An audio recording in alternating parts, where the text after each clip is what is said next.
Hola, buenos días. Mi nombre es Julieta Marino, soy editora de la agencia de Zafras y Mercado y en el día de hoy vamos a estar compartiendo un nuevo programa de Clima en el Mes.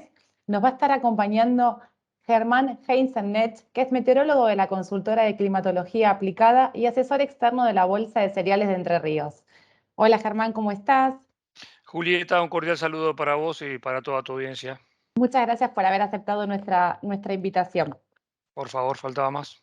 Germán, bueno, finalizada la siembra de trigo de la campaña 22-23, queríamos empezar sabiendo cuáles eran las perspectivas climáticas a corto plazo que tenemos que ir observando de cerca para ver cómo sigue ahora en estos cultivos. Sí, en primer lugar hay que mencionar que es una campaña que empezó difícil, rara, sobre todo como quedó muy separada entre el este y el oeste. Tuvimos un otoño muy frío, no sé si muchos productores recuerdan, a finales de marzo tuvimos heladas muy inusuales y eso marcó la tendencia para el trimestre marzo-mayo, que es un trimestre donde normalmente deben reponerse las reservas de humedad en el suelo como para que toda la zona triguera, sobre todo en el centro del país, esté en buenas condiciones para sembrar. Eso no sucedió porque tuvimos como te decía, un trimestre entre marzo y mayo muy frío, muy por debajo de las temperaturas que tuvimos, muy por debajo de los valores normales, y eso incide en el patrón de lluvias porque para que sucedan esas bajas temperaturas necesariamente tienen que arribar al centro del país masas de aire proveniente de la Patagonia, que son obviamente mucho más secas. En consecuencia, el nivel de precipitaciones que tuvimos en el otoño fue muy malo sobre el oeste, Córdoba, oeste de Santa Fe, gran parte del norte de Buenos Aires quedó con muy mal nivel de reserva. Se sembró en forma, digamos que no la mejor, ¿no? Entonces, la situación quedó muy condicionada para la evolución del invierno. El invierno naturalmente no provee de buenas lluvias a esa zona y hoy ya casi en el último tramo del trimestre frío vemos muy exigida ese sector de la región pampeana. Han habido la semana pasada, a comienzos de la semana, hubo algunas lluvias interesantes en Ujú. Córdoba, en el centro oeste de Córdoba, que digamos, resultaron un paliativo, pero el arrastre de la insuficiencia hídrica era tan importante que lamentablemente esa mejora no ha sido suficiente. No es así en Entre Ríos, por ejemplo, donde ha llovido en general sin alcanzar niveles normales de lluvia, pero sí lo suficiente como para mantener las sementeras de trigo en buen nivel de humedad, sin mayores problemas, y por otra parte, muy separado de esa situación, el núcleo triguero del sur de Buenos Aires en general, bien, no, sin mayores problemas. Así que hoy te diría que la FINA tiene todo, digamos, la situación más compleja ubicada en Córdoba, te diría que en la parte central del norte de Buenos Aires, zona Pergamino, sur de Santa Fe, Venado Tuerto. Esa zona está un poco más flaca. Ha llovido este fin de semana, ha llovido algo en la zona de influencia de Junín, que ha mejorado un poco, pero también, al igual que Córdoba, esas zonas vienen particularmente atrasadas con las Sí. lluvias y entonces, bueno, tienen un panorama más difícil para la salida de la primavera, claramente más difícil. O sea que, como te decía al principio, muy dividida muy entre el este y el oeste la situación del núcleo triguero del centro, sobre todo. Todo lo que es el trigo tributario de Rosario está muy dividido entre lo que es el este y el oeste. Y a corto plazo, por ejemplo, en fines de agosto y el mes de septiembre, ¿se prevén que esas zonas puedan recibir un alivio de las con Mm, mayores precipitaciones o el cor- pronóstico es que siga? Claro, sí, esa es la clave. Tu pregunta es la clave. Por Sí. el momento, lo que se ve en los 15 días próximos del cierre de agosto, te diría que va a seguir lloviendo. Si llueve en el litoral, va a seguir lloviendo, digamos, zonas del litoral, zonas del sur de Buenos Aires, donde normalmente sigue lloviendo en el invierno, pero todavía no hay buenas señales para el oeste, para la zona de Córdoba y lo que te mencionaba, la parte del oeste de Santa Fe. Esto no se puede decir que es antinatural, digamos que es inusual, porque normalmente en agosto llueven 15, 20 milímetros en Córdoba. Y ya te decía hace un ratito, comienzo de la semana pasada hubo zonas de Córdoba que recibieron más de 20 milímetros. O sea Sí. que fueron buenas lluvias, pero no tienen continuidad. Ahora, pedir continuidad y buen milimetraje a las precipitaciones en este momento es todavía muy temprano. Nosotros no vemos ninguna situación favorable para las zonas del oeste. eh, Te diría que hasta la segunda quincena de septiembre. Si se valida ese pronóstico, la situación para la FINA en el oeste va a ser compleja. Ya te diría que esos trigos van a salir muy marcados a tener rindes por debajo de los valores normales. El este mejor, Entre Ríos mejor, y después, bueno, obviamente Argentina tiene el beneficio de tener los dos núcleos trigueros un poco separados climáticamente, porque el sur está bien, Claro. entonces hay ahí una señal de, si querés, de estabilidad en la producción, en el sentido de que uno podría esperar con mejor probabilidad una tendencia de rendimientos más cercana a los normales en el núcleo triguero del sur, lo cual compensaría eventualmente esas falencias que te estaba mencionando en el oeste de la región central, ¿no? Claro. Algunos informes están proyectando para los meses de noviembre y diciembre una gran cantidad de precipitaciones. Esa gran cantidad, si llega a cumplirse, digamos, si los informes aciertan, ¿cómo afectaría también? Porque si vienen como la mayoría de las zonas con un rezago de humedad, digamos, una gran cantidad de precipitaciones tampoco serían muy buenas para comenzar la cosecha. Ningún extremo es bueno, pero la volatilidad climática ha caracterizado los últimos 10, 15 años, eso se ha exacerbado, digamos, son señales de cambio climático, los productores tienen que lidiar con eso, ya lo saben, Mm. o sea, todos los años tienen sorpresas climáticas, y esta frecuencia de fenómenos extremos ha aumentado. Ahora venimos de 3 años, este es el tercer año consecutivo con el fenómeno La Niña instalado, con sus vaivenes, sus idas y vueltas, pero en general han tenido señales marcadas en los últimos años. 2020, la primavera de 2020 tuvo señal La Niña, es decir, la señal La Niña es básicamente un déficit de precipitaciones, sobre todo en el trimestre de octubre y diciembre. Se dio Mm. tanto el año 2020 como el 2021. La fortuna que hubo en casi en los 2 años es que septiembre fueron buenos meses, tanto el 2020 como el 2021. Entonces, eso permitió acumular humedad y salir a la floración del trigo relativamente bien. Por eso no hubo tantas señales negativas. Sobre todo el año pasado fue un año muy bueno en cuanto a trigo, pero porque tuvimos aquel septiembre tan generoso de lluvias tempranas. Después fuimos a un octubre malo, porque ya con el efecto de la niña muy instalado, se notó muchísimo. Noviembre fue relativamente bueno y después recordarás o recuerdan seguramente bien los productores que de diciembre a mediados de enero fue un desastre por la falta de precipitaciones y las olas de calor que hubo. Ese contexto, digamos, de fondo no cambió porque el fenómeno de la niña sigue estando. Entonces, uno debería actuar con cuidado, tomar decisiones con cuidado, teniendo en cuenta la probabilidad de que haya de nuevo algún déficit de precipitaciones en el último tramo del año, en el último trimestre del año. En ese sentido, yo no concuerdo tanto con los informes que, digamos, anticipan lluvias por encima de los valores normales digamos, para el último bimestre del año.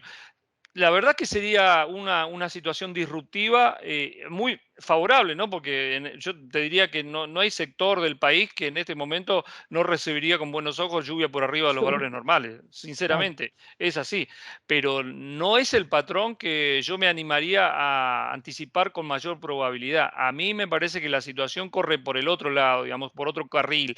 Más bien los productores de nuevo tienen que prepararse como para un bimestre, sobre todo el trimestre de octubre, diciembre, donde pueda haber faltantes de agua. No quiere decir de nuevo, y esto hay que aclararlo muy bien, que no se vayan a dar esas oportunas ventanas húmedas donde eventualmente se recuperan reservas y, digamos, los cultivos pueden lograr cierta mejoría o esa ventana justa como para avanzar con la siembra de soja en finales de octubre, principios de noviembre en la zona central. No quiere decir que eso no vaya a suceder. Ahora, el patrón de punta a punta, cuando agarras desde octubre, desde el comienzo de octubre hasta finales de diciembre, es muy probable que vuelva a tener una señal deficitaria. Ha sucedido en los años anteriores y lamentablemente el fenómeno de la niña recién se va a entrar a correr del mapa y a desaparecer ya en forma más firme a partir de enero, febrero, cuando, digamos, definitivamente este fenómeno va a dejar de tener injerencia no solamente en Argentina, sino en todo el sudeste de Sudamérica que ha golpeado mucho, ¿no?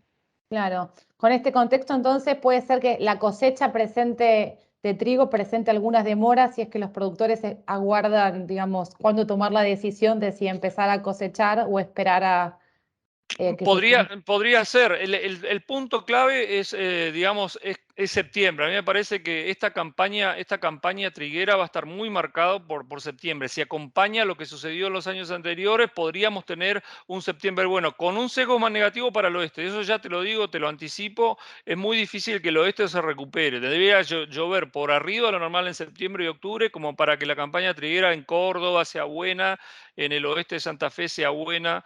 Y te digo, en zonas que inusualmente no están tan secas normalmente como es la parte central del norte de Buenos Aires, que está muy seca.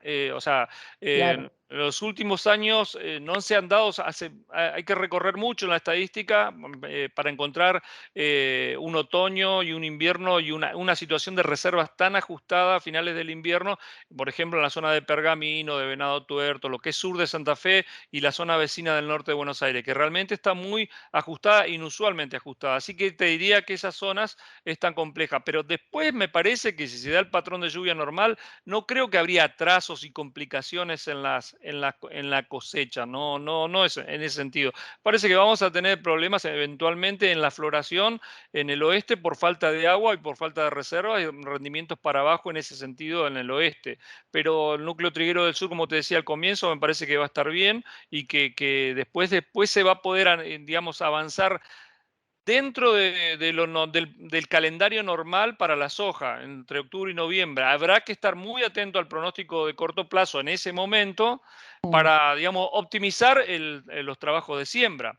Pero bueno, siempre teniendo en cuenta que es muy posible que en algún momento dentro del trimestre octubre-diciembre tengamos algún faltante de agua. Perfecto. Y enfocándonos ahora, por ejemplo, en el comienzo de la cosecha gruesa para soja y maíz, usted coincide también, bueno, lo acaba de mencionar, con esta probabilidad de que tengamos un nuevo episodio consecutivo de la Niña que podría llegar también a afectar o influir en la siembra.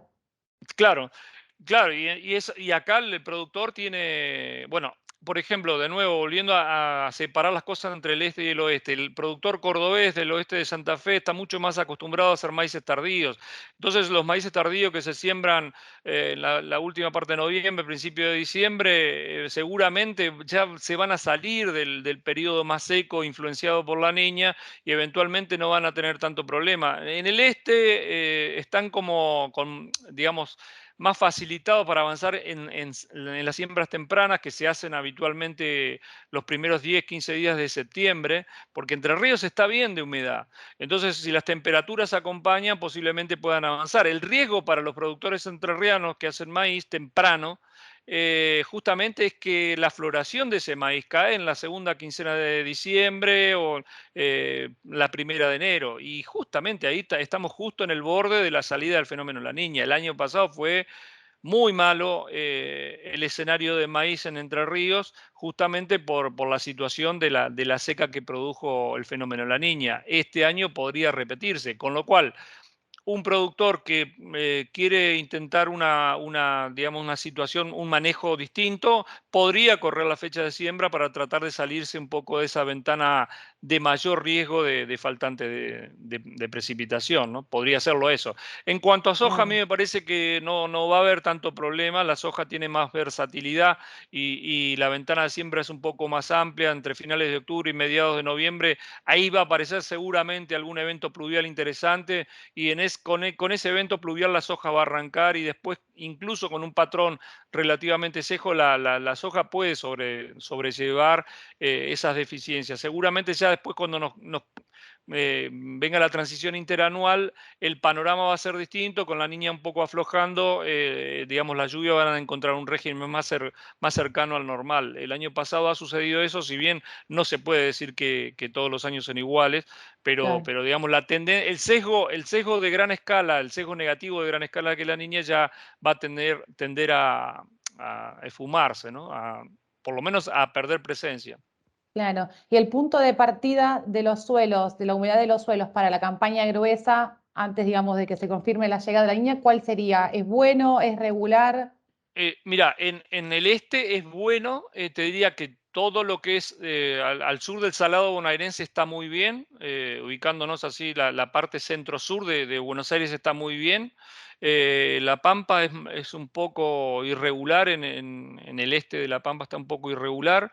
Entre Ríos está bien, el norte bonaerense está mal, como te decía. Zonas del centro y norte de Santa Fe se han recuperado muy bien, han tenido unas lluvias muy interesantes que han decantado de lo que ha llovido en el litoral. El litoral ha llovido muchísimo, lo que es norte de Entre Ríos, sur de Corrientes, ahora a principios de agosto, ahora mismo, hace 10 días, estos primeros 10, 15 días de agosto ha llovido muchísimo, incluso por arriba de lo normal, y de eso se benefició un poco todo lo que es norte de Santa Fe, incluso con lluvias que llegaron hasta el sudeste de Santiago del Estero, que son zonas, esa norte de Santa Fe, sudoeste de Chaco, sudeste de Santiago del Estero, son zonas donde habitualmente se anticipan las siembras de girasol. El girasol temprano se hace mucho ahí, y obviamente dependen un poco de las temperaturas, pero se han recuperado reservas en forma interesante ahí y eventualmente podrían avanzarse con la siembra. El punto es que las temperaturas en esta semana, particularmente esta semana,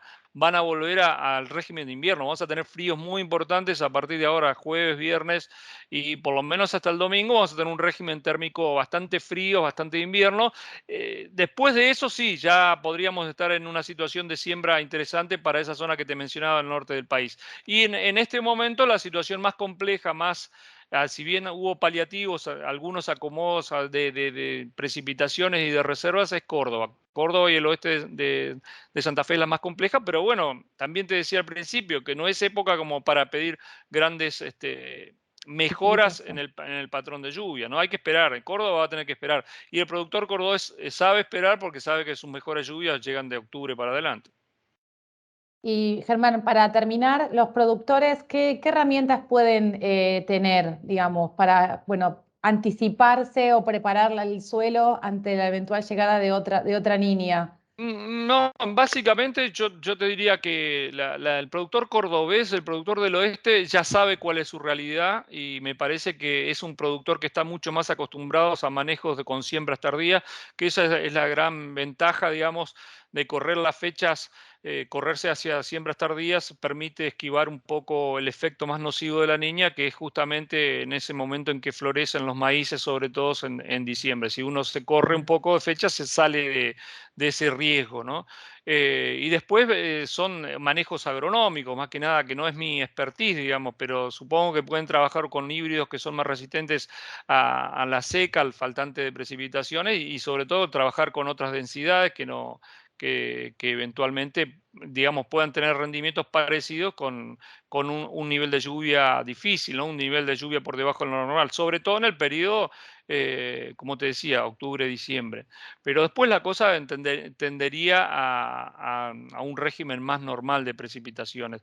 Y no creo que volvamos a tener una situación tan extrema de temperaturas como la que tuvimos el año pasado, esas 3 semanas que fueron desde finales de diciembre y la primera quincena de enero del año pasado. Eso fue un evento realmente muy disruptivo, creo que no volvería. No estoy diciendo que no van a haber horas de calor, seguro que van a aparecer olas de calor, pero no tan continuas como se dieron en la temporada En pasada. esa época. Ujú. Perfecto, Germán. Bueno, muchísimas gracias por tu tiempo y por tus explicaciones. Vamos a estar colocando nuestra entrevista en nuestros canales bueno, para que todos los puedan ver y en nuestra plataforma Zafras. Muchas gracias. Muchísimas gracias, Julieta. Un saludo cordial.